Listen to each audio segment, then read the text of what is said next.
Bonjour.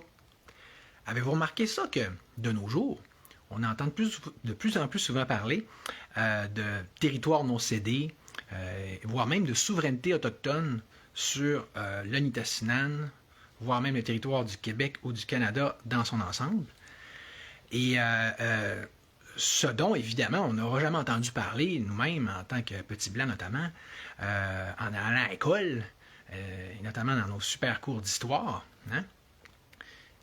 Ce qui est peut-être pas si dur à comprendre ni à expliquer, compte tenu que, comme chacun sait, l'histoire est, comme toujours, écrite par les vainqueurs.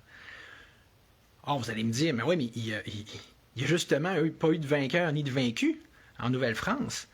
En effet, contrairement, mettons, à cette Nouvelle-Angleterre qui s'appelle désormais les États-Unis, où est-ce que à l'issue de plusieurs batailles, là, il y a eu des batailles par lesquelles les Anglais là, ont vaincu là, les Autochtones. Or, au Québec, on a la chance que ça ne se soit pas passé comme ça. Pourtant, on voit bien que là, il y a une prise de contrôle qui s'est faite par les Blancs, pareil. Hein? Fait que ça tombe bien. On va justement voir aujourd'hui, en fait, comment est-ce que ça a pu s'orchestrer de façon plus spécifique et même le moment, la façon précise que ça a pu se faire. Puisque je m'en vais vous convier à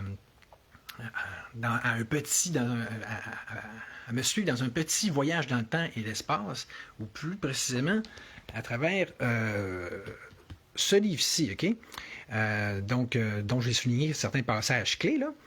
Et puis qui a donc le mérite d'avoir été écrit par des Autochtones, pour des Autochtones, plus précisément par des Inuits, okay, parce que c'est ça que ça veut dire, et que j'ai donc eu la chance de me faire prêter par Denise Xavier. Pour commencer, peut-être que vous allez être tenté ou porté à me dire, ouais, mais là, pourquoi tu parles des Inuits alors que là, pourquoi eux autres en particulier, là, plutôt que des autres peuples autochtones du Québec? Ben, comme vous allez avoir tout fait de le conscientiser tantôt, c'est que, oui, c'est vrai, OK? Mais si on retourne dans l'histoire, puis qu'on regarde où que les choses se sont passées en premier, c'est non pas à Québec, puis encore moins à Montréal, mais vraiment autour de Tadoussac, puis donc de la région de Saguenay-Lac-Saint-Jean, que se sont faits les premiers contacts. C'est ce qui fait en sorte que tous ces jouets-là, à travers la relation entre les Français et les Inuits. Fait que c'est d'autant plus pertinent de regarder donc l'histoire de ce peuple-là, puisque ça affecte tous les autres. Premièrement, ou plutôt deuxièmement, pourquoi... D'où sort... c'est quoi ce terme-là, hein, d'Inou? Parce que, tu sais, à l'époque, le peuple, la nation en question, était évidemment connu sous le nom de Montagnais, et même plus précisément, on parle ici ceux dont il va être question ici, c'est qu'ils appelaient les Montagnais du lac Saint-Jean, je pense, on va faire comme ça. En tout cas, on va dire de la région, là. Et puis, fait que Inou, ça sort d'où ça? D'où est-ce qu'ils ont... Ils nous ont pris ça, ou ce terme-là. Fait que, en fait, c'est ça qui arrive, c'est que c'est un peu bizarre, voire même problématique comme nom, parce que ça veut juste dire les gens de. D'ailleurs, Inou, c'est censé être au singulier. Au pluriel, on est censé dire Inuach, comme là. D'ailleurs, le vrai nom là, qu'on devrait parler, c'est lui, Pequagami ou Inuach. Pequagami, ça veut dire le lac Saint-Jean, Inuach, dans les gens du Saguenay-Lac-Saint-Jean, du lac Saint-Jean, en fait. Puis ça, donc le 8 ici, ça se prononce où, là? Fait que les Kakouchak, c'est vraiment leur nom originel. Okay? Ils appelaient ça la nation du Porc-Épic, je pense, là. Fait que je pense que ça veut dire ça d'ailleurs, Kakouchak. Fait que c'était leur nom de ces Inuits-là, originels, là, dans la région. Et puis je sais pas pourquoi ils ont passé de Kakouchak à Pequagami Inuach, en tout cas, ça vient. Même en Étienne, ça devient mêlant.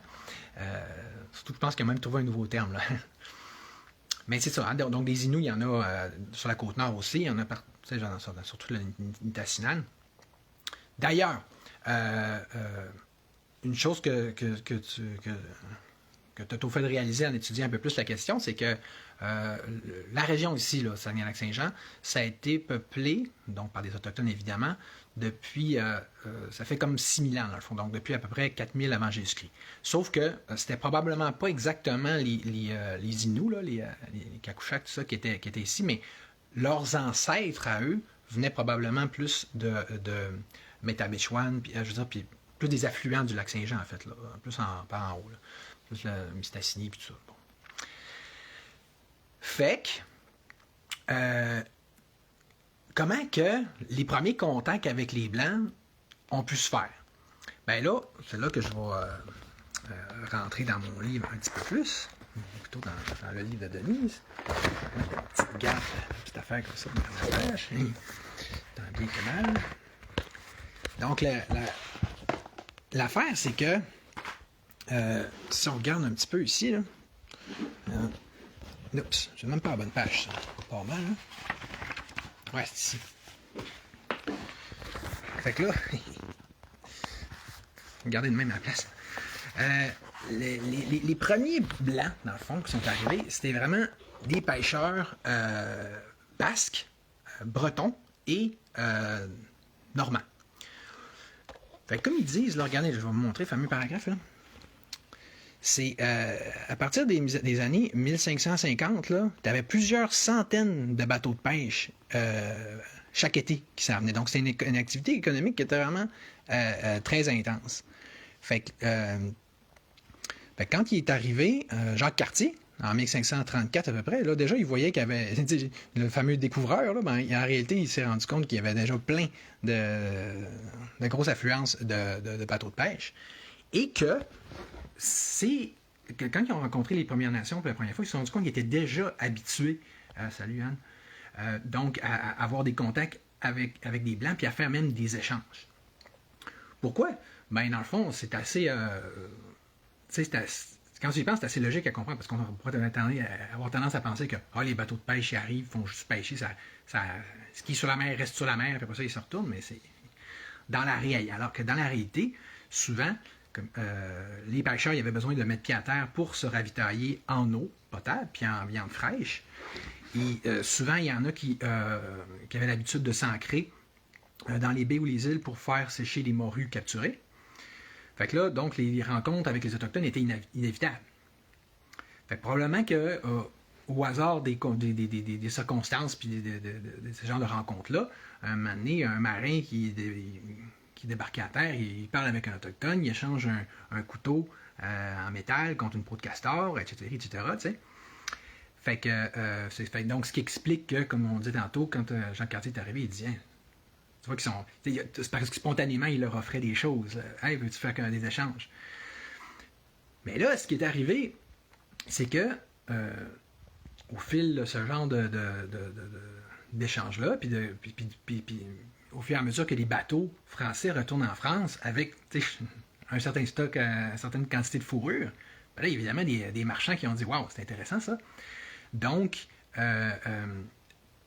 plus à partir, comme il dit, à partir des années 1550, le troc a pris de l'ampleur, puis c'était pas juste une activité occasionnelle, c'était devenu une activité commerciale gérée par des marchands désireux de faire des profits. Donc, on peut donc concevoir, imaginer que à bord des bateaux de pêche, il y avait de plus en plus de marchands qui étaient là pour eux autres là, à maximiser, dans le fond, là, échanger un maximum de peau contre un maximum d'outils et trucs occidentaux. Dans les mêmes époques, là, on est rendu en plus en 1550, que là, ça augmentait. Là, peut-être qu'on va essayer de suivre les dates. Là. À partir de 1580, là, tu as eu les baleiniers basques qui se sont mis à aborder, à mettre pied à terre encore plus souvent, puis pour faire fondre la graisse de baleine. Puis là, on estime que que la vraie traite là, de Tadoussac a commencé à se faire dans les années 1580. Fait que là, autrement dit, cet endroit-là, ce poste de traite-là a commencé à être vraiment l'endroit où est-ce que ça se passait. T'sais. D'ailleurs, qu'est-ce qui arrive, hein, d'habitude, dans l'histoire humaine, quand il y a un profit à faire, hein, quand il y a une sorte de Klondike ou d'Eldorado quelconque, ou une sorte de pote aux œufs d'or ou de poule aux œufs d'or, tout le monde veut prendre le contrôle. Right? Donc, la France a nommé un premier, un certain Pierre Chauvin, là, pour avoir le premier monopole de la traite des fourrures. Ils ont essayé de faire un shotgun puis d'amener le pion aux autochtones, à tout le monde finalement. Sauf que ça n'a pas vraiment marché. Donc, comme ils disent, malgré le désir de mainmise des Français sur le commerce des fourrures, on sait que les pêcheurs basques, eux autres, ils ont continué de faire le troc de fourrure, tout comme probablement d'autres nationalités. Hein. Et puis, donc, les autorités françaises qui avaient très peu de pouvoir à l'époque sur ces territoires-là, réels, ou très peu d'exclusivité, justement, qui n'ont jamais été capables d'avoir la capacité de faire respecter ce monopole-là. Sauf, d'ailleurs, les Cacuchacs, là, je vais les appeler de même parce que Péquagami ou Nouache, de le dire une fois c'est correct, mais vite c'est une autre affaire. Eux autres, ils ont pu en profiter, par exemple, de cette situation-là, où est-ce qu'ils ont plusieurs acheteurs et vendeurs, tandis qu'eux, il y avait un réel monopole sur la traite de fourrure, puis dont ils ont pu profiter, puis eux autres, ils ont pu réellement le faire respecter, puis l'exercer sur leur territoire. Fait que ça, c'est ce qu'on appelle leur chasse gardée. Et, une chasse gardée, puis pourquoi qu'on en parle, c'est que c'est justement la façon la plus importante puis centrale que les Autochtones, ou que les Inuits en particulier à l'époque, avaient de faire, d'effectuer, de manifester leur souveraineté sur ce territoire-là. Fait que, bien sûr, on ne parle pas d'une souveraineté au même titre qu'aujourd'hui. Là, c'est plus partiel, c'est plus limité à certaines activités en particulier, sauf que c'est ça pareil. Donc, là, justement, quand on dit chasse gardée, dans le fond, ça veut dire quoi? C'est une sorte de contrôle exclusif qu'avaient les Cacuchacs sur un vaste territoire, notamment en matière de commerce des fourrures à Tadoussac. C'est une sorte de monopole, finalement, sur l'échange de peau contre d'autres produits. Fait que cette chasse gardée-là des Cacuchacs à Tadoussac, elle aurait existé entre les années de 1580 à 1650, donc presque un siècle. Puis, c'est ça, c'est là aussi que cette nation-là a commencé à être connue par les Blancs, mais en même temps, comme ils appelaient les montagnais, etc. Mais en même temps, ils ne connaissaient pas beaucoup, parce que, à cause de cette chasse gardée-là, en fait, on ne pouvait même pas pénétrer sur le territoire du Saguenay. En fait, on ne pouvait pas remonter de Saguenay, c'était interdit de la navigation. Fait qu'avec tout ça, là, ils pouvaient appeler ça le royaume du Saguenay, parce qu'ils voyaient que ça semblait fourmiller de ressources, bien qu'en fait, c'était surtout les ressources qui provenaient de tout le reste du Québec, qui affluaient par là, un peu comme le Saint-Laurent peut le faire aujourd'hui. Puis en plus, il y avait un interdit de fréquentation, ce qui rendait ça encore plus mystérieux, là, puis alléchant. Là, fait que, mais c'est ça, fait que le groupe des Cacuchacs, des Inuits, en lui-même, restait quand même assez mystérieux, là, puis intriguant, puis énigmatique. Fait que c'est ça, parce que là, c'est seulement en 1647 que Jean Dequin a pu être autorisé, là, le premier, là, on va dire, à se rendre au lac Saint-Jean.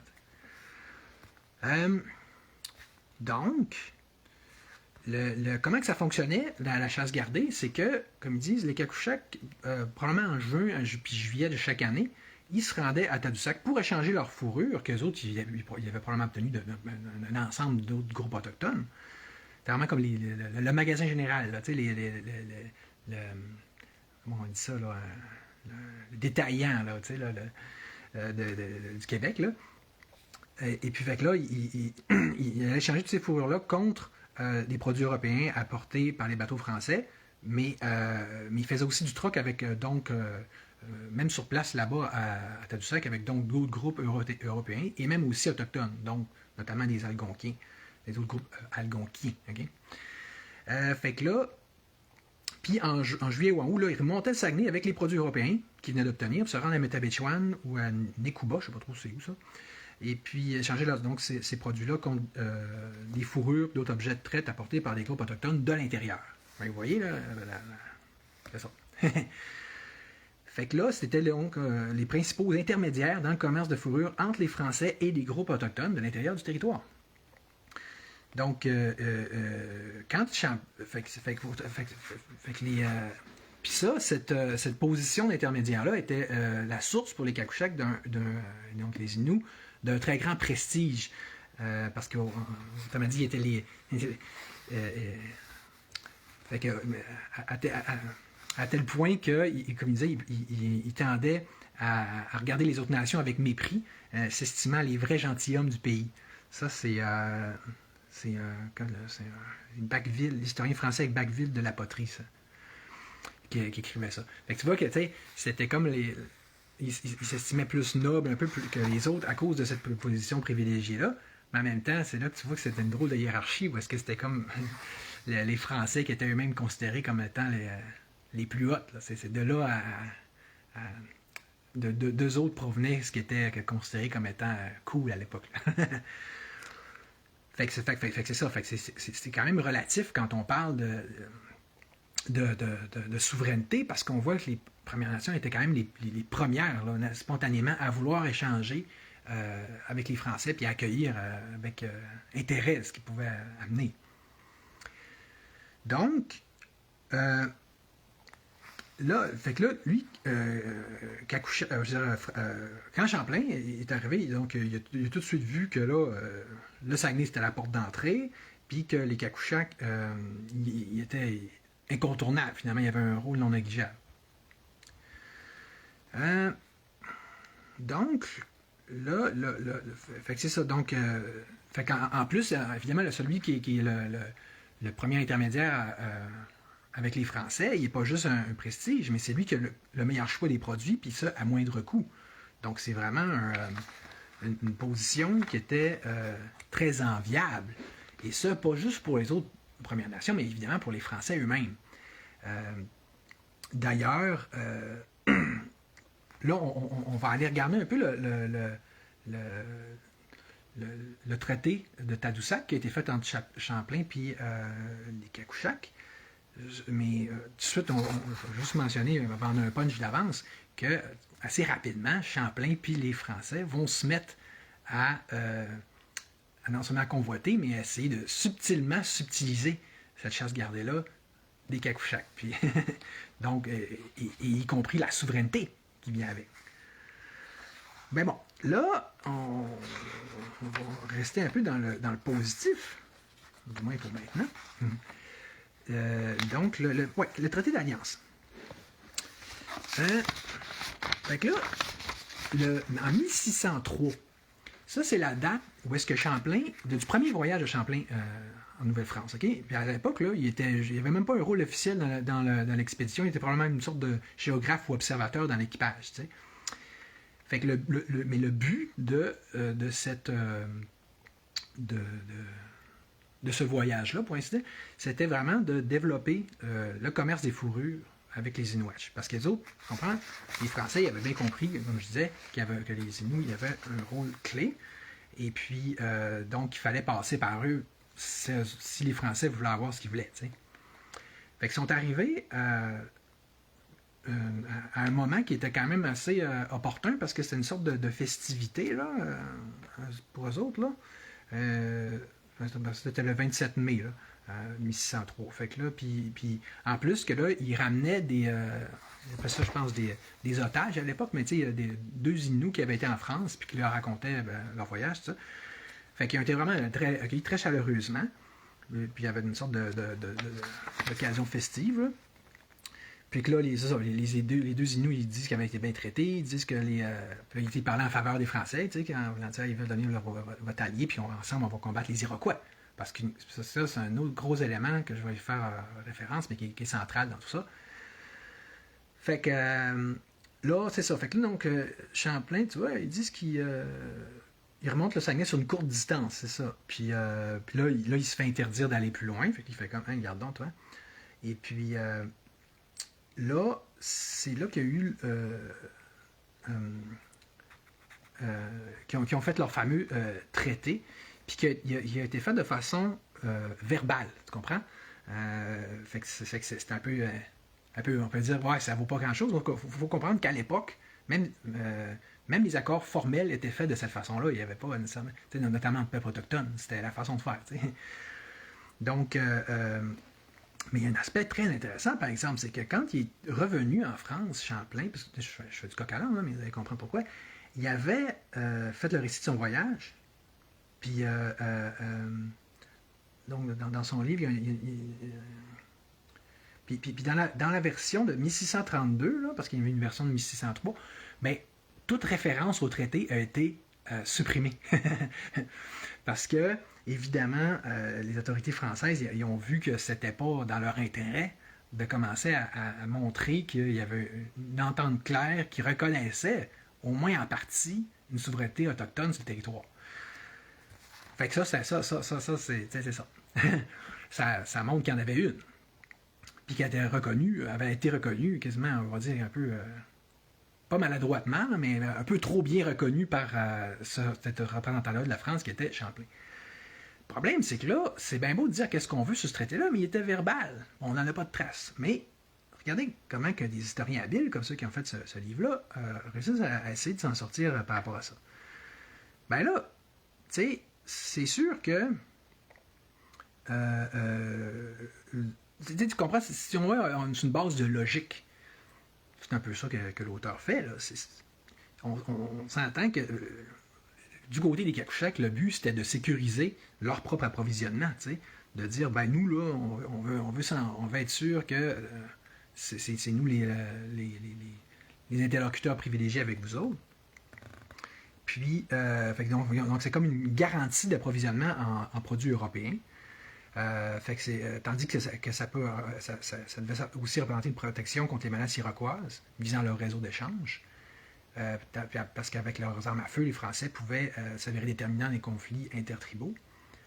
Donc, donc en même temps, ça venait donc à protéger une certaine souveraineté Innu dans la mesure où ça reconnaît la place centrale et privilégiée que les Inuits auraient à jouer là-dedans. Parce que les Français, d'autres, ils avaient besoin des Inuits pour soutenir une colonie naissante fondée sur le commerce des fourrures, alors que les Kakouchaks avaient besoin des Français pour maintenir leur position dominante dans la circulation des produits européens. Je sais que je lis un peu, là, des fois, mais c'est ça. Mais remarquons bien que là, il n'était pas question de droits territoriaux ou de gouvernance. On parlait même pas, en fait, de partage. Parce que c'était rien qui, forcément, logiquement, manifestement, une simple permission accordée aux Français pour s'installer sur le Nitassinan sans prévision de localisation ou de durée. D'ailleurs, comme ils disent, les Français ils ont beaucoup tardé avant de s'installer à Tadoussac.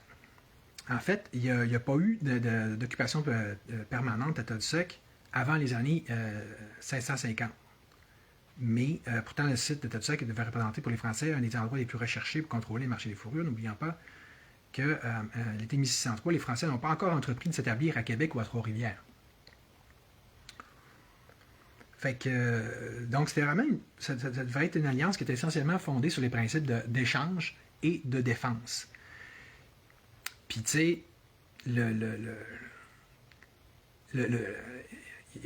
on s'entend que les Inuits ou les Premières Nations, en général, ont été les premiers, un peu comme partout ailleurs dans le monde, à être par la suite dépassés en se voyant impliqués dans une dynamique coloniale qui leur était totalement inconnue. Mais ce fait-là montre que c'était tellement pas prévu, puis c'était tellement hors de la question. Personne, même du côté français, n'avait peut-être pas tant planifié ça à l'époque. Fait que c'était forcément aucunement de ce genre de questions-là qui était alors question.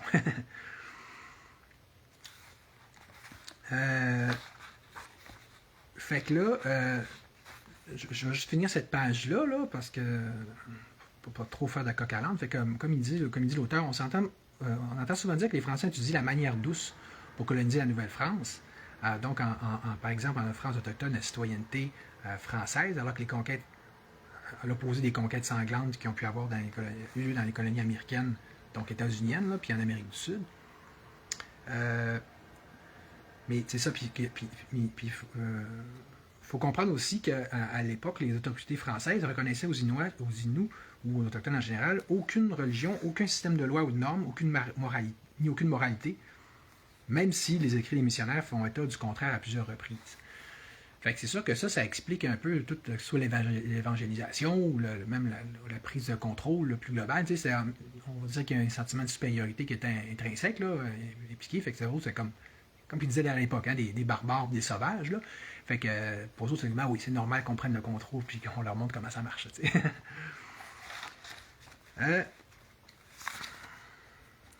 Là. Ouais, je vais. Tant qu'à faire, on va continuer un peu sur des considérations un peu plus globales là, par rapport parce que là, on a juste fait certaines. Je veux dire, on a parlé de la chasse gardée, on a parlé du traité de Tadoussac. Là, je vais revenir sur justement sur le pourquoi puis le comment, plus globalement, de l'accueil par les Premières Nations des Blancs sur le territoire. Okay? Puis après ça, on va retourner dans le spécifique. Si c'est correct pour vous. Fait que donc, là, comme ils disent, là, les auteurs, ou l'auteur, il dit pourquoi, dans le fond, c'était quoi le but, à la limite, de faire venir des Français de même et d'être aussi accueillants? Bien, outre les motivations commerciales, bien, il y a, bien sûr, on l'a vu de par le traité de Tadoussac, son contenu, c'est qu'il y avait la menace iroquoise. Fait que, contre lesquels les Inuits y avaient fortement intérêt à aller chercher le support des Français. Comme il dit l'auteur, en effet, de petites bandes d'Iroquois se déplacent jusqu'en Nistasinan, se tiennent en embuscade et sèment la terreur parmi les familles visitées par les missionnaires. Donc, il ne faut pas oublier, fait que, tu sais, il disait à un autre endroit, là, mais il semble que les conflits intertribaux il avait déjà commencé à s'accentuer à cette époque-là, et ça, fort probablement, notamment à cause de l'arrivée française. Donc, tu sais, ça fait comme un effet d'entraînement global, là. Plus de Français, donc chacun veut avoir justement une sorte de chasse gardée ou de contact privilégié. Ça multiplie, ça augmente les rivalités entre les tribus puis les nations. Fait que là, ça augmente d'autant plus la nécessité de s'allier avec les Français ou les Anglais, hein, dans le cas des Iroquois et tout ça. Pour faire pour que le tout se structure plus globalement dans une alliance des Français contre les Anglais, hein, en gros. Là. Fait que ça, c'était la première raison. Puis ensuite, la deuxième, c'est, on penserait peut-être pas ça, là, puis c'est notamment une raison pour ce qui est de faire venir des missionnaires. Puis c'était à cause des maladies contagieuses comme la choléra, la grippe, la rougeole. Parce que les missionnaires, souvent, il y avait... tu sais, on souvent on se fait souvent dire, puis avec raison, là, que les premières années là, d'arrivée je ne sais plus si c'était les colons ou juste les premiers arrivants avec Jacques Cartier, mais tu sais, qui avaient été secourus là, du scorbut par des Autochtones. Mais tu sais... par la suite, sont arrivées là les vraies maladies de blancs qui ont dévasté hein,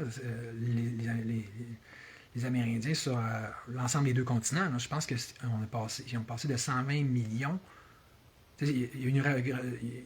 Sur 120 millions qui étaient, je pense, il y en a 90 millions qui sont partis au moins. Là. Fait que c'est ou 90%. En tout cas, une affaire comme ça, c'est un hécatombe absolument majeur. C'était une sorte de génocide non voulu, mais qui est arrivé pareil. Or, ben, les Blancs, c'est plate à dire, mais les autres, ces maladies-là, ils étaient plus équipés pour les traiter. Ils sont habitués. Fait que là, ça forçait les Autochtones à recourir aux Blancs pour remédier aux maladies qui étaient importées par les Blancs. Fait que tout conspirait un peu quand on regarde ça pour unir ces peuples-là. Ce qui amène d'ailleurs, on ne peut plus concrètement à ce niveau-là, à parler des mariages. Puis la première affaire là, qu'il faut comprendre, c'est que au niveau autochtone, pas juste chez nous, en général, il y avait vraiment ce qu'on appelait à l'époque l'exogamie. L'exogamie, là, ça consiste à trouver un conjoint, c'est étonnant quand ça te gratte dans un rêve, un conjoint d'un autre groupe familial que le sien. OK? Puis ça, c'était pas une pratique marginale du tout. Les unions entre Innu et... Je dis Innu plutôt qu'Inuash, excusez, et membres d'autres groupes faisaient partie des pratiques utilisées pour renforcer le réseau d'entraide, tout en permettant aux familles de se renouveler par l'ajout d'éléments extérieurs. J'ajouterais même peut-être aussi pour empêcher la consanguinité. Le genre de consanguinité qui va avoir un peu trop caractériser les colons blancs eux-mêmes, d'ailleurs, par la suite. Surtout au Saguenay. Hein? Du moins, on en croit ce qu'on dit. Fait que là,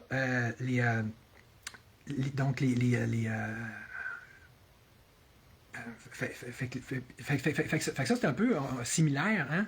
Si vous êtes familier plus à l'histoire, mettons, de la France ou des autres royaumes médiévaux, ben c'était ça, on faisait des mariages, des alliances pour renforcer des liens, puis aller chercher une entraide militaire, tu sais. Fait qu'il n'était pas... il était pas plus fou que d'autres non plus, c'est juste que ça se faisait à plus petite échelle, dans le fond. Puis faisant une base carrément plus systématique.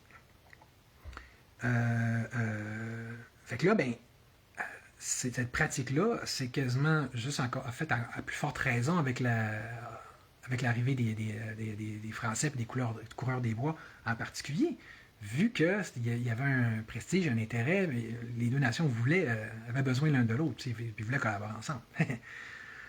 Donc, Champlain lui-même, en 1633, donc lors de son retour en Nouvelle-France, a été le premier à encourager l'union mixte en disant cette phrase qui est maintenant bien connue des historiens, qui dit « Quand cette grande maison sera faite, alors nos garçons se marieront à vos filles et nous ne serons plus qu'un peuple. » Comme dit l'auteur, l'histoire a appris que la promesse de Champlain ne s'est pas réalisée. OK, sauf que du métissage, oui, il y en a eu. Tu sais, je suggère vraiment, pour ceux qui n'ont pas vu le documentaire L'Empreinte, on va dire de Roy Dupuis, mais c'est pas lui qui est vraiment juste l'auteur, mais bon. Je pense qu'il est disponible sur YouTube là, pour approfondir un peu plus cette question-là. Là, c'est là que tu vois quand on dit qu'on a tout du synthé, mais qu'on est tout un peuple métissé, c'est ça. Puis c'est ça en Amérique du Sud aussi. Hein, quand Che Guevara a commencé son ascension politique, c'était cette thématique-là. Il n'était pas tant ouvertement communiste à l'époque, mais il disait on est tous censés être un seul peuple, celui des Métis, en Amérique du Sud. T'sais. Mais c'était en Amérique du Nord aussi, en tout cas du moins en Nouvelle-France. Fait que là, en fait, oui, OK, comme il dit, ça n'a pas vraiment marché, sauf qu'à l'époque, non seulement ça a marché, mais ça a un peu trop bien marché, du moins aux yeux des autorités catholiques. Puis la raison est très simple à comprendre, puis elle est documentée aussi, elle est bien expliquée dans le documentaire Empreinte, c'est que typiquement, les enfants qui étaient nés de ces unions mixtes, ils adoptaient ensuite une identité Innu plutôt que française. Tandis que même les coureurs des bois, souvent, se greffaient aux communautés Innu, puis devenaient plus Innu qu'autre chose, ou autochtones. Donc, c'était pas avantageux ou très gagnant pour les colonialistes en général, et l'Église en particulier. D'ailleurs, on va en reparler tantôt, on va voir comment que Église et bois, nature, je veux dire, tu peux pas évangéliser un peuple qui vit dans le bois, là, c'est très compliqué. Puis, ça va avec un mode de vie sédentaire. Donc, c'était voulu. Ce qui aurait été voulu à l'époque, c'est que tous ces gens-là, ils deviennent fermiers, puis qu'ils cultivent le ça, puis qu'ils soient sédentaires, catholiques et français. Mais à la place, ce qu'ils constataient, c'était, comme ils disent, plutôt le triomphe de la sauvagerie sur l'ordre divin et la civilisation. Autrement dit, c'était le bon temps. Fait que, mais donc, l'Église, étant comme elle est, a tout fait pour empêcher ça, à un moment donné, pour vraiment fermer la switch, là, puis fermer le robinet. D'ailleurs, quand le père Albanel a célébré un mariage entre un certain François Pelletier sur domestique avec une femme Innu à Tadoussac en 1559, il était ouvertement désavoué par les autorités religieuses françaises L'année suivante, il a été transféré à la mission de Trois-Rivières, alors sous la menace constante des embuscades iroquoises. Fait que c'est vraiment ce qui s'appelle ça fait remettre à sa place, mais un peu pas de la façon la plus agréable, mettons. OK. Ouais. Là, avant de retourner à l'Église et l'évangélisation, on va revenir un peu sur la notion là, de la chasse gardée. Okay? Ça, on en avait parlé. Oui, OK. Fait que, on va regarder plus comment que ça fonctionnait. Parce que, tu sais, dans le fond, ces chasses gardées-là, là, que ce soit dans le cas des Kakouchaks ou des autres groupes autochtones de l'époque, le principe, c'était c'est que ces groupes-là se reconnaissaient une autonomie faite de droits et d'obligations sur leur territoire respectif. Entre autres, leur autorité sur le territoire s'exprimait par une forme ou une autre de chasse gardée, et ça avant même l'arrivée des deux Européens. Donc, les écrits de l'époque contiennent plusieurs autres exemples de chasse gardée autochtones. Puis ces chasses gardées-là semblent tout avoir eu pour objectif de contrôler l'accès, de superviser la présence de personnes ou gérer les ressources du territoire. Fait que, tu sais, je sais pas si vous voyez le principe que à l'époque, la souveraineté, c'était ça, dans le fond. C'était essentiellement une chasse gardée. Donc, ça, en gros, c'est, on va dire, ton territoire. Ça, c'est mon territoire. Dans le sens, ton territoire de quoi? Un territoire de chasse. Fait que ça, c'est nous, c'est notre gang, c'est notre tribu, c'est notre nation qui chasse sur ce territoire-là. Mais au même titre que pour les unions, comme on l'a vu, c'était quelque chose qui était souple, puis qui était mixte, puis qui était ouvert. Ben, fait que ça, on sait que c'était la même chose pour les chasses gardées. Il y avait tout ce principe-là que oui, tu peux venir chasser sur mon territoire, mais ça te prend une permission. Puis encore là, on va explorer la notion de permission, mais elle était là, même dans le cas de la chasse gardée des Inuits ou etc. Mais ça me fait penser, c'est ça, il fallait que je revienne sur un petit bout par rapport aux unions, OK? Excusez, là. Fait que c'est la matrilocalité. OK, fait que je vais vous lire un bout, là. Chez plusieurs nations algonquiennes, le mari devait habituellement vivre dans le groupe de son épouse, au moins pour un temps, comme faisant partie des chasseurs de la famille du beau-père. Fait que c'est ça qu'on appelle la matrilocalité. Fait que puis c'est ça qui fait en sorte que c'est surtout des hommes qui vont s'être intégrés, que ce soit aux Inuits ou aux autres groupes. Tu comprends cette coutume-là, hein? Qui avait pour but notamment de plus facilement suivre la linéarité des familles, là, parce que vu qu'il y avait assez clairement, manifestement, une sexualité qui était plus ouverte, qui était plus libre, ben, si tu veux savoir de qui un enfant est père, t'es bien mieux de te fier à la mère. Fait qu'il y avait cette coutume-là qui n'était pas toujours respectée, mais c'est que, bon, tu veux faire un enfant, une fille, correct, mais pendant un bout, tu vas rester dans la famille de la femme d'ailleurs, puis tu vas aider donc la famille du beau-père. Fait que, puis ça, ben, ça faisait en sorte que, même avant les Blancs, donc il y avait plein comme on disait tantôt, hein, des mariages mixtes qui se faisaient, mais là, il faut comprendre que c'était typiquement des hommes qui venaient s'installer, exemple, chez les Inuits. Puis, c'est ce qui explique d'ailleurs que, encore aujourd'hui, il y a plusieurs noms, mettons, comme Robertson, Moore, Neptune, qui clairement viennent d'autres groupes que les Inuits, mais qui se sont établis chez eux par cette coutume-là. Pourquoi que je mentionne ça? C'est que c'est là que tu vois, quand on parle des Inuits, des Autochtones à l'époque, c'est un peu embêtant de commencer à dire ceci est à toi, ceci est à moi, dans le sens que pour eux autres, ça n'a jamais été ceci est juste à moi et pas du tout à toi. Ils n'étaient vraiment pas sur cette base-là, que ce soit pour les chasses gardées ou les mariages, puis les nations, puis tout ça. C'était pas genre ceci est mon peuple, ceci n'est pas ton peuple. Clairement, ils s'en foutaient un petit peu. C'est pour ça que c'était un peu spécial aussi, mais quand. On voit que, quelque part, on peut dire que la présence des Blancs a forcé les Autochtones à commencer à penser plus, puis à fonctionner plus comme des Blancs. Tu sais, exemple, j'entends souvent dire, ben justement, Robertson, c'est pas des, ou tu sais, Bossum, ça, ou c'est pas des vrais euh, Inuits, mais tu sais, je veux dire, à l'époque, c'était pas comme ça que ça fonctionnait. Tu comprends? C'est qu'ils ont été adoptés, puis tu fais partie. Même chose pour les territoires de chasse. Tu sais, c'était quelque chose qui était fluide, qui était un peu perméable. Bon. Fait que. OK, fait que c'est ça. Désolé pour ce petit aparté, là. Fait que là, fait que si on revient maintenant aux chasses gardées, là, on va explorer maintenant le côté un peu plus dur et sévère que ça pouvait avoir, même si on s'entend que, comme ils disent, c'était pas une interdiction totale. En fait, moi, comme ils disent, excusez, c'est que c'est dur, en fait, de savoir pour une chasse gardée comme celle-là des Inuits dans la région, si c'était une interdiction totale ou conditionnelle, ou si, par exemple, ça touchait juste le commerce des fourrures ou ci ou ça. En fait, c'est rare que c'était réellement total, là, mais c'était très clairement conditionnel, comme on va le voir. Fait que là, au même titre que, comme ils disent, on ne peut pas vraiment savoir s'il y avait une frontière précise, puis par rapport au territoire, on va dire, des Kakouchaks, tandis que c'est encore plus improbable de dire qu'il y avait des gardiens ou des sentinelles.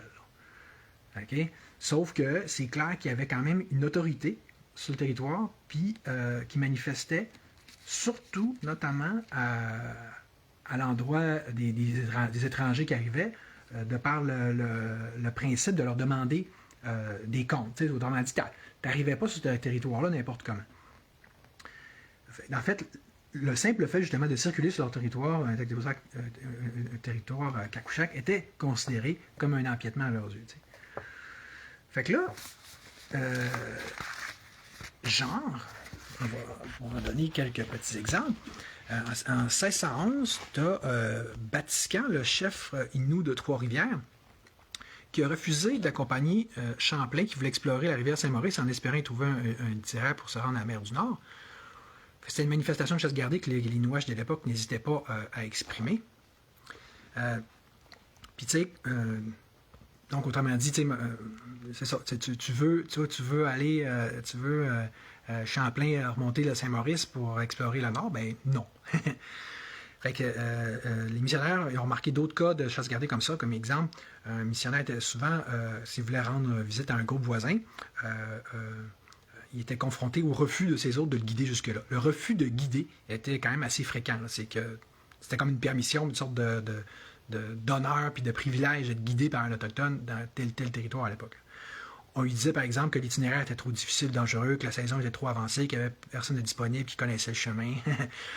Fait que c'était souvent, assez clairement, c'était une sorte de pétage de broue. Là. C'était comme des prétextes, mais qui montraient surtout, comme ils disent, que c'était une façon de faire parmi d'autres pour faire valoir leurs droits sur le territoire et éviter que les Français ne commercent directement avec les groupes situés plus en amont des rivières ou à l'extérieur du territoire. Ça fait penser aux fonctionnaires aujourd'hui. Tiens, un fonctionnaire qui veut décider de tanner, il va trouver des moyens. Parce que c'est lui qui a le pouvoir. Ben à l'époque, c'est ça. C'était eux autres qui avaient le pouvoir, fait qu'ils pouvaient créer les conditions qu'ils voulaient. Et d'ailleurs, un autre élément important pour eux autres de faire valoir cette souveraineté-là, regardez, je vais juste lire un passage pour que vous allez comprendre. Okay? C'est ça vient de. Ils disent pas, là, c'est lequel exactement, missionnaire là, qui a dit ça, là. Mais c'est parce que là, le gouverneur de la Nouvelle-France a demandé aux Inuits d'intervenir pour empêcher la venue à Québec des Wabanaki, donc des Abénakis. Et puis, voici comment le missionnaire a ensuite expliqué la situation. Ces barbares, en parlant des Sinuaches, ont une coutume assez remarquable. Quand quelques autres nations arrivent en leur pays, elles n'oseraient donc elles n'oseraient passer outre sans la permission du capitaine du lieu. Autrement, on briserait leurs canaux. Cette permission de passer se demande les présents en la main. Il faut que tu aies des présents, il fallait que tu aies des cadeaux à leur offrir, une sorte de droit de passage, de péage. Là, si le capitaine n'agrée pas leurs présents, n'ait pas envie de les laisser passer, il leur dit qu'il a bouché les chemins et qu'il ne saurait passer. À ces paroles, il faut rebrousser chemin ou se mettre en danger de guerre. Donc, mais ce que ça montre en même temps, c'est que justement, l'interdit de passage n'était pas absolu, mais conditionnel à la remise de cadeaux à la satisfaction de l'hôte.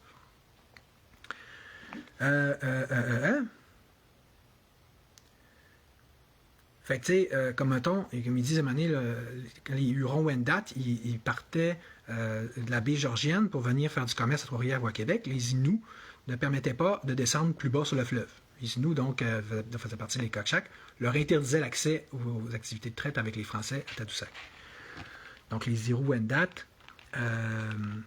devaient se plier aux exigences devaient aussi se plier aux exigences des Anishinabeks, donc des Algonquins, lorsqu'ils circulaient sur leur territoire. Fait que là, on parle un petit peu des Algonquins parce que eux autres, les Anishinabeks, donc de l'Outaouais, étaient jaloux des Hurons-Wendat qui avaient établi des relations commerciales directes avec les Français du Québec. Donc, quand ils voyaient arriver des canaux Hurons-Wendat chargés de fourrure et de maïs, les Anishinabeks n'hésitaient pas à réclamer eux autres aussi des cadeaux, simplement pour affirmer leur autorité sur le territoire traversé par les Hurons-Wendat. Je sais que je lis, là, parce que, tu sais, je veux dire, pas le choix, c'est pas moi l'expert, c'est l'auteur du livre, là. Fait qu'un dernier... une dernière façon importante de manifester la souveraineté, à l'époque, par les Autochtones, et en général les Inuits en particulier, c'est la langue. Souvent, au même titre que les Inuits, ils allaient empêcher ou refuser de guider dans un territoire, souvent, ils allaient refuser aussi d'enseigner la langue. En fait, c'est là qu'on voit qu'il y a trois éléments essentiels de la souveraineté, de quelque souveraineté que ce soit, en fait, que ça révèle tout ça. Le territoire, hein, la mainmise sur le territoire, la langue, puis la religion. On parlait de la religion tantôt, là. Puis vous remarquez, mettons, prenez un peuple si un peuple, par exemple, qui a toujours été très, très conscient de ça, c'est le peuple français, tu sais.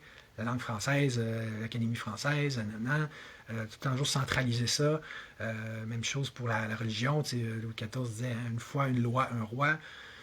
Fait que c'est vrai pour n'importe quelle nation. Puis au fur et à mesure qu'ils ont commencé à laisser s'effriter ça, les Inuits en particulier, ils ont commencé à perdre leur souveraineté. Okay? On va y revenir bien sûr.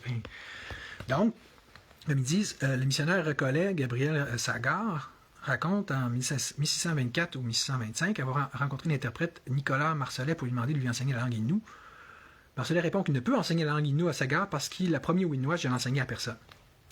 Fait que la réponse de Marcellet est d'entendre que les Inuits considéraient leur langue comme leur appartement, comme étant leur propriété ou comme étant une autre forme de chasse gardée. Bon, mais là, on va revenir enfin à la chasse gardée, mais plus en fait à notre chronologie, là, pour voir comment elle a pris fin, en fait. Parce que là, comme je disais, c'est Champlain qui était manifestement un petit malin puis un fin finot. Après avoir tout d'abord été un peu in awe, là, vraiment impressionné par le contrôle qu'avaient les Inuits, puis en même temps qu'ils pouvaient convoiter le fjord du Saguenay, puis ce royaume du Saguenay, comme il l'appelait là.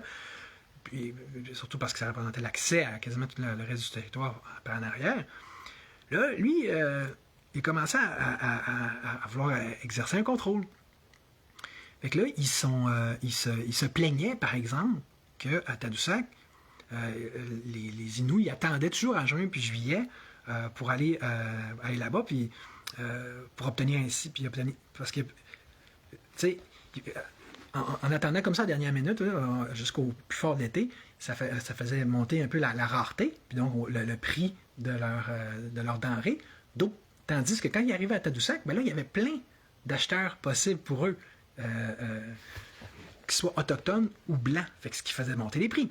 Fait que là, Champlain, il dit, un peu qu'on se passe partout, il dit, je suis pas content, je suis pas contente parce que là, j'ai pas le prix que je voudrais.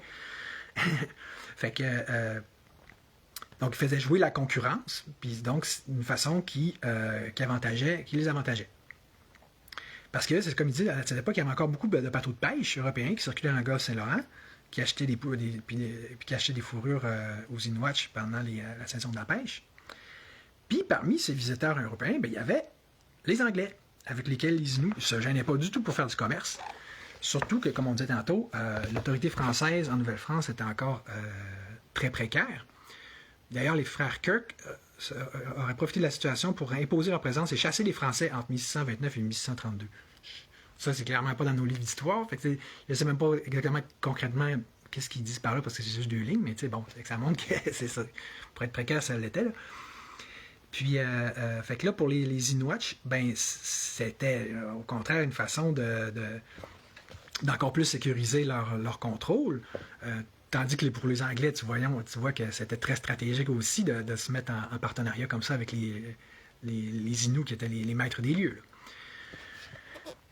Puis d'avoir un accès, d'augmenter leur propre accès aux ressources. Fait que là, c'est ça. Fait que là, il n'était pas content encore là, Champlain, de voir que les Inuits faisaient du troc, non seulement avec d'autres, mais avec les Anglais à plus forte raison. Puis, fait que là, de plus en plus, Champlain il va essayer de tout faire pour briser la chasse gardée des Cacuchaks. Comment il a fait? Bien, pour commencer, là, c'est qu'il a installé un petit poste de traite donc sur l'île Richelieu, un peu en amont de Québec, donc entre Québec et Trois-Rivières, c'est d'après ce que je comprends.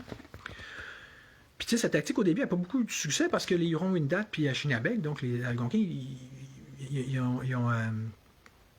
aimaient mieux, en fait, tant qu'à ça, rencontrer leurs alliés Inuits à Québec. Mais là,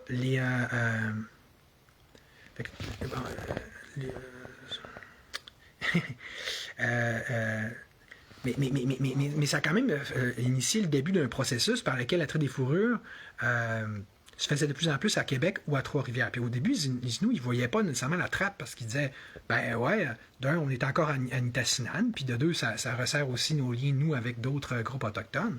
Sauf que progressivement, ben c'est ça, la traite, elle s'est faite de plus en plus en remontant le fleuve. Okay? Les Français sont mis à remonter de plus en plus le fleuve pour faire du troc, disons, directement avec les Hurons-Wendat, puis les Anishinaabe, sans passer par les intermédiaires Inuits. Donc, là, ça a été au tour des Inuits, rendus là, de aller se plaindre au gouverneur, notamment en 1645, lorsqu'ils sont rendus à Québec, en disant que là, c'est plate, les prix donnés par les Français pour la fourrure sont trop bas, mais sans succès. Fait que vous voyez qu'autour de 1645, ils avaient déjà pas mal perdu de la partie. Je ris, mais c'est pas drôle, mais tu comprends, c'est un bras de fer. C'est ça, le capitalisme, parce que c'était beaucoup ça. C'est ça, la géopolitique, okay? Tu comprends, c'est... qui met ses pieds à une place puis qui joue mieux ses cartes. Là, fait que là, c'est ça. Donc, là, on va parler de ce qu'on a appelé le finishing, là, mais qui est donc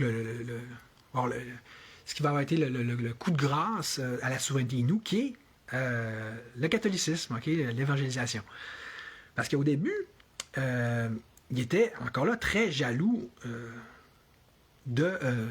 au même titre qu'ils pouvaient être jaloux sur leur territoire pour dire on laisse pas rentrer tout le monde, puis ça, on donne une chasse gardée, mais c'était la même chose au niveau de leur croyance. Parce que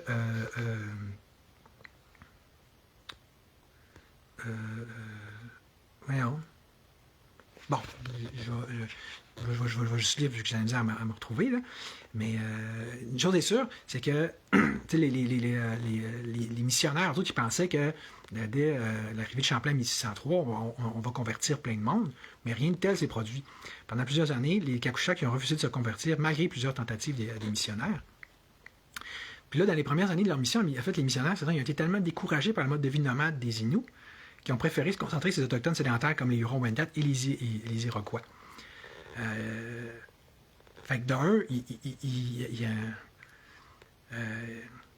ils croyaient pas vraiment que les nomades puissent devenir de bons chrétiens pratiquants. Puis de deux, ben, c'était non sans raison, parce que en 1603-1634, le Père Lejeune il a essayé d'accompagner un groupe de chasse Inuit pendant un hiver au complet, mais il s'est aperçu que les conditions de vie étaient trop difficiles pour les missionnaires et que ceux-ci étaient en nombre insuffisant pour accompagner chaque groupe de chasse Inuit. Fait qu'il est arrivé à la conclusion que le nomadisme des Inuits était incompatible avec la religion catholique. Fait que, encore là, on peut dire leur mode de vie était une souveraineté en elle-même, était une chasse gardée puis une forme de protection contre l'envahissement idéologique. T'sais. Comme ils disent, en réalité, les Cacuchaks et les autres groupes Inuits, ils avaient leur propre croyance religieuse, puis ces croyances exprimaient aussi, d'une certaine manière, leur souveraineté comme la chasse gardée sur le commerce des fourrures. Je répète, mais bon. Fait qu'à partir de 1641, par exemple, la situation a commencé à changer. C'est l'année où les chefs Inuits qui fréquentaient le site de Tadoussac ont accepté l'ouverture de la mission des Jésuites à cet endroit. Parce que là, ça, OK, je disais c'est en 1641, mais il faut comprendre qu'en 1637, donc quelques années avant, il y avait eu la mission religieuse de Syrie qui avait commencé à accueillir des familles Inuits qui fréquentaient Québec et Trois-Rivières pendant l'été. Fait qu'il n'est pas vraiment étonnant que ceux qui fréquentaient le site de Tadoussac acceptent à leur tour la présence religieuse à partir de 1641. Vous comprenez? C'est comme si il y a une espèce de mode, puis si les autres ils le font, on le fait aussi, ou d'habituation progressive. T'sais. Fait que là, vu qu'il y avait cette mission-là à Syrie, puis qu'il y avait, les Inuits, ils se promenaient, là, tu vois, là, beaucoup, là, en bon nomade qu'ils étaient. Fait que là, il y en a qui faisaient, parmi les familles qui allaient dans la région de Québec, tout ça, ben, ils se sont dit, on va aller là, c'est quoi cette affaire? C'est intéressant, c'est nouveau, ça, hein, une mission. Fait que là, puis ils se convertissaient. Puis là, après ça, ils revenaient parmi les leurs, puis là, on parlait de ça. Ben oui, hein, Jésus-Christ, c'est cool, puis Dieu. Fait que, donc, ils se sont dit, ben écoute, hein, on ne peut pas être contre le progrès, puis il faut faire avec son temps. Fait qu'ils ont accepté cette mission-là à Tadoussac. Fait que là, les missionnaires sont venus s'installer à Tadoussac avec les marchands français, d'abord pendant l'été, puis en permanence à partir de 1653. Comme ils disent, missionnaires et marchands se déplaçaient très souvent ensemble. Fait que, tu sais, c'est comme ailleurs dans le monde, puis pendant toutes les grandes découvertes, puis on devrait peut-être appeler les grandes invasions, les nouvelles grandes invasions, fait que c'est une pierre deux coups. En fait, c'est ça. Hein, sans trop abonder là-dessus, si tu veux conquérir un peuple, c'est un terrain de conquérir aussi son esprit. Hein? C'est comme une phase un peu primordiale ou primitive de brainwash comme du genre que le gouvernement peut faire actuellement. Fait que c'était... fait que comme ils disent, là, les missionnaires se déplacent ensemble, ils commencent par baptiser les enfants, les personnes mourantes, puis après ça vient le tour des adultes au terme d'un court enseignement religieux, une sorte de petite crash course en pastoral, là, en catéchèse. Là. Puis que là, après ça, bientôt des nouveaux groupes Inuits de l'intérieur du territoire se sont présentés à la mission estivale de Tadoussac, ce qu'ils n'avaient jamais fait auparavant. Ils venaient pour se convertir, mais aussi pour échanger leur fourrure directement avec les Français, sans les intermédiaires Kakouchak. Puis c'était donc une question de temps avant que les missionnaires et marchands français se rendent eux-mêmes en territoire Kakouchak. Fait que c'est là qu'en 1647 que le premier missionnaire jésuite, le père Jean Desquin, s'est rendu au lac Saint-Jean. Puis il dit puis pourtant c'était pas facile, rendu là, même là, de trouver des guides Inuits pour le conduire en canot à partir de Tadoussac.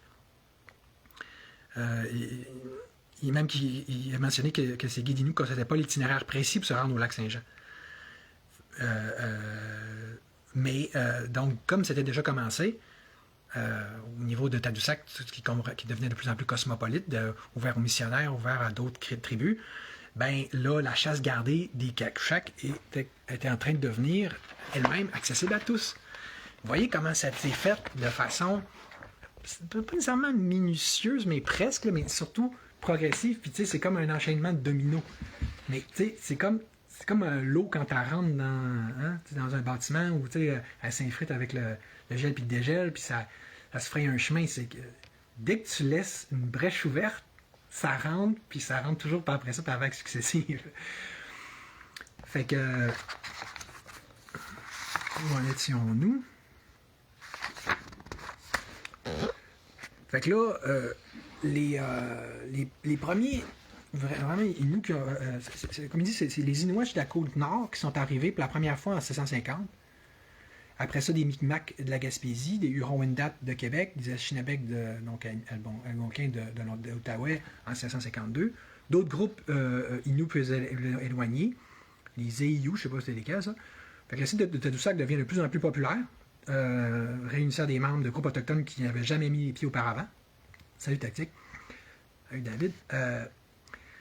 Fait que là, pendant ce temps-là, à Trois-Rivières et à Québec, la présence des Inuits diminue progressivement.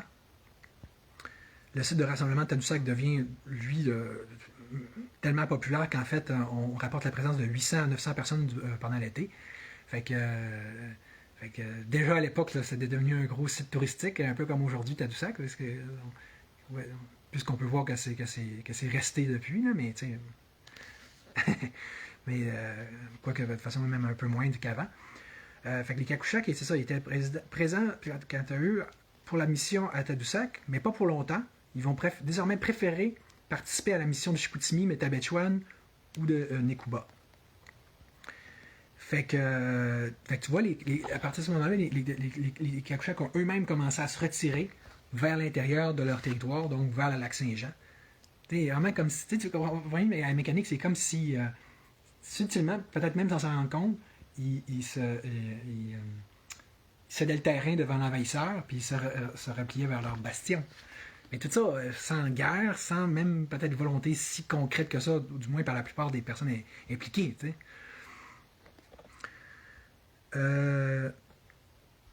Puis là,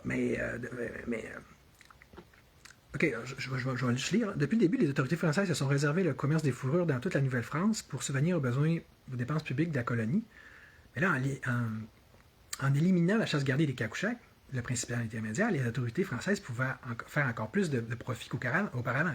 Tu comprends que c'est ça qu'ils convoitaient depuis le début, eux autres, là, les Français. C'est clairement, il y avait de quoi de planifier là-dedans. On l'a vu avec la création du poste là, sur l'île de Richelieu. Mais là, regardez, pour encore plus entrer, là, on va dire, le clou dans le cercueil, les autorités françaises ont créé la traite de Tadoussac en 1652. C'est comme un nouveau modèle d'affaires qui est mis en place, qui consiste à attribuer à des intérêts privés l'exploitation exclusive des fourrures sur le territoire de la chasse gardée, de l'ancienne chasse gardée des Kakouchaks, pendant un certain nombre d'années. Donc, ce qui revient, de par le fait même, à ni plus ni moins que de remplacer la chasse gardée autochtone par une chasse gardée blanche, ou plus exactement privée, donc à des intérêts privés. Assez exactement comme on peut le voir aujourd'hui, de par l'exemple de Résolu, des compagnies, mettons, forestières comme Résolu, maintenant détenues par des Chinois, mais qui se font octroyer par le Conseil de bande une sorte de chasse gardée sur le territoire autochtone, tu sais. Fait que, donc,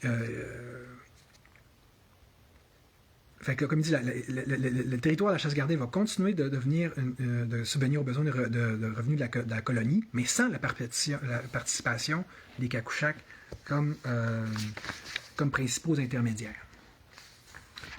Et voilà. Fait que, en guise de conclusion,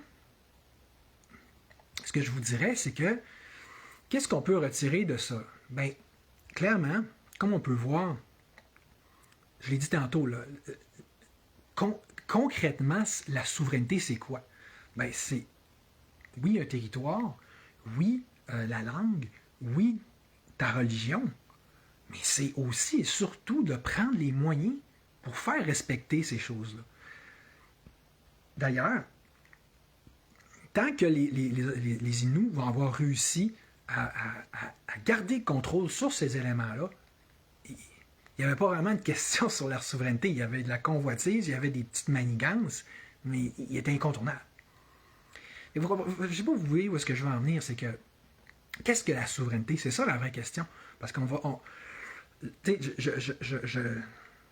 je comprends, puis je salue les efforts. Les efforts, mettons, du collectif MAMO, puis des Autochtones en ce moment, qui sont faits par rapport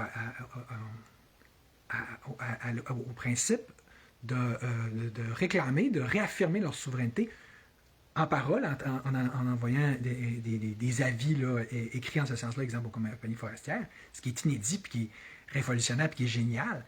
Puis en plus, en exerçant une présence physique sur les lieux. Je ne sais pas si vous voyez, ça c'est le genre de geste qui revient à contrecarrer ces échecs-là, si on peut dire, qui ont pu vivre dans le temps.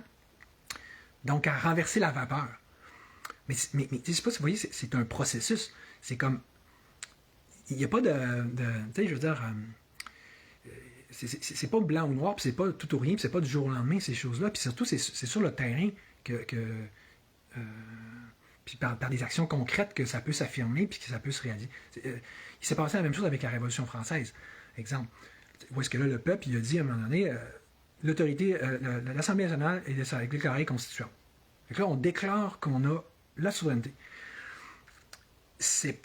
Évidemment, soit tout seul, c'était pas suffisant, mais c'était un début, puis c'était un passage incontournable. Après ça, il faut, par les armes, réussir à prendre le contrôle, là, dans ce cas-là, aux mains des royalistes. Fait que, tu sais, Mais c'est ça aussi l'élément, c'est qu'il y a une question de force, une question de qu'elle soit militaire, qu'elle soit haute. Puis là, vous allez me dire, ouais, mais il n'y a pas eu de conquête. Oui, mais la, la, la force a néanmoins fini, la force des Blancs, bien sûr, des autorités coloniales, par s'implanter, même si c'est de façon subtile, de façon, on peut dire, hypocrite et déloyale. Mais c'est ça. Ce qui est là, il est là. Fait que là, mais remarquons que ça ouvre la porte à toute une drôle de question spéciale qui est souverain au final sur le territoire québécois. Parce que là, on a d'une part une souveraineté ancestrale, qu'on vient de le démontrer, qui était clairement là, qui était effectuée, qui n'a jamais, puis ça qui est important, qui n'a jamais été cédé, effectivement, au niveau territorial, ni quoi que ce soit, ni par un traité, ni par les armes, quoi que ce soit. Puis, d'autre part, ben là, justement, t'as les autorités, on va dire, coloniales qui se sont installées. Tu sais. Mais ce qui arrive aussi, c'est que, tu sais, comme on a vu par le traité de Tadoussac, puis que, tu sais, ça, c'est vraiment spécifique au cas de la Nouvelle-France, puis d'autant plus difficile, embêtant à gérer. Puis ce que je veux dire ici, c'est que c'était vraiment fait sur un esprit de partenariat, puis de travail en équipe, puis d'entraide. C'était ça, là, le deal, on va dire, qui s'est fait entre Champlain puis les Inuits à l'époque. Fait que oui, après ça, Champlain s'est mis à jouer ses cartes, là, puis à faire son petit... un petit crosseur, on va dire, mais au même titre que les missionnaires et tous les Français. Mais il faut reconnaître que cet esprit d'entraide-là est pourtant resté pendant quasiment 2 siècles à travers notamment ce qu'on va appeler la Grande Paix de Montréal, là, qui va donc en avoir été une manifestation quand même assez éclatante et incontournable. Fait que, tu comprends, même s'il y a eu ces petites malversations-là, puis ce niaisage-là, mais tu comprends, c'est ça dans tous les peuples, toutes les cultures, toutes les histoires, là, tu sais. Puis les Inuits, je vois clairement, ils ont tenu leur bout autant qu'ils pouvaient, OK? Mais là, bon. Fait que là, qu'est-ce qu'on fait dans ce temps-là quand non seulement il n'y a pas eu de cession de territoire, puis il n'y a pas eu de conquête, rien, mais il y a eu, au contraire, une sorte de mariage, hein, qui souvent était physique, entre 2 peuples. Ben, en tout cas, moi, tout ce que je peux dire, c'est que je peux juste souhaiter, puis vivement, qu'on essaie d'en revenir à ça. Plutôt que de rentrer dans une logique d'affrontement, puis de se disputer la souveraineté de ces terres-là, alors que même au temps des Premières Nations, notamment, ça n'a jamais été ça le principe, puis que c'était pas ça non plus le principe de faire venir et d'accueillir des Blancs. Est-ce que les Blancs ont complètement outrepassé leurs droits, puis ça c'est sûr, ça c'est immanquable, mais là, tu comprends, c'est tellement ça qu'on s'en retrouve un peu comme, mettons, en Palestine, ces choses-là, dans une dynamique où est-ce que là, on s'enligne vers quoi, là? C'est de ça que les guerres sont faites, hein? Des conflits de qui prétend à la souveraineté. La guerre de 100 ans, c'était ça. C'était carrément l'Angleterre qui revendiquait, qui prétendait être les souverains légitimes de la France. Fait que là, c'est juste, dans le fond, si j'ai un souhait, puis un petit message à faire, c'est qu'on peut essayer de retrouver le chemin de la paix plutôt que la guerre. D'ailleurs, je vais mettre en lien un super bon speech qui a été fait à Ottawa par un chef de je ne sais pas quelle Première Nation, puis qui disait Just That. Là, c'était très, très touchant, très émouvant. Tu vois qu'il y a clairement cet objectif-là en tête. Il voit ce qui se passe. Il voit que clairement, de plus en plus, la notion de souveraineté autochtone devient prend de plus en plus de place. Même le roi Charles en a fait mention. Déjà que la couronne est depuis longtemps protectrice, puis c'est correct, c'est ça qu'il faut. Des droits autochtones étaient les premiers quasiment à en faire la promotion. Fait que, mais le chef autochtone, c'est pour dire que lui, il disait, c'est qu'on a toujours été vos alliés. On s'est battu à votre côté, je ne sais pas trop si c'est contre les Américains, probablement, mais on peut-tu essayer de garder ça en tête tout le monde, que c'était ça, parce que au départ, puis que c'est encore ça aujourd'hui. Mais, puis surtout, je souhaite qu'on réalise, que ce soit blanc, Inou, je veux dire, nos 2 peuples, là, qu'on a un ennemi commun, en fait, qui est l'État. OK? S'il y a une affaire qui est venue foutre la merde, On s'entend que c'est lui. Puis ça, on l'a vu là, bien avant l'introduction du socialisme par René Lévesque, etc. Puis donc de l'étatisme, puis qui a fait augmenter la taille de l'État, puis son pouvoir, puis son caractère forcément autoritaire puis totalitaire. Ça va avec. Mais dès Champlain, je veux dire, avec dès l'apparition de l'implantation des autorités cléricales, en fait, à l'époque, la dynamique était déjà là. Fait que c'est toujours cette centralisation-là du pouvoir, ce caractère aussi autoritaire-là, hiérarchique, puis donc fondé sur la force, là, c'est ça qui est venu dénaturer nos relations. Puis, je veux dire, de toute façon, moi, l'exemple, ce que je propose au niveau du Parti libertarien, c'est non seulement de réduire l'État à sa plus simple expression parce que c'est mieux pour tout le monde, mais c'est que c'est dans le but ultime de justement en revenir à un mode de gouvernance carrément d'inspiration autochtone. C'est-à-dire qu'on soit basé sur l'autogestion, la décentralisation du pouvoir, puis que chacun ait sa petite chasse gardée un peu partout. Vous voyez le principe? Donc, conclusion, ce que ça prend, c'est le libertarisme, à mon humble avis, pour nous sortir toutes de ce marasme-là, là, parce que, tu sais, les Inuits, les Autochtones, vous êtes fâchés à juste raison de ce que vous vivez et subissez, mais est-ce que c'est pas ça le vrai problème qu'on a? L'État, donc le pouvoir.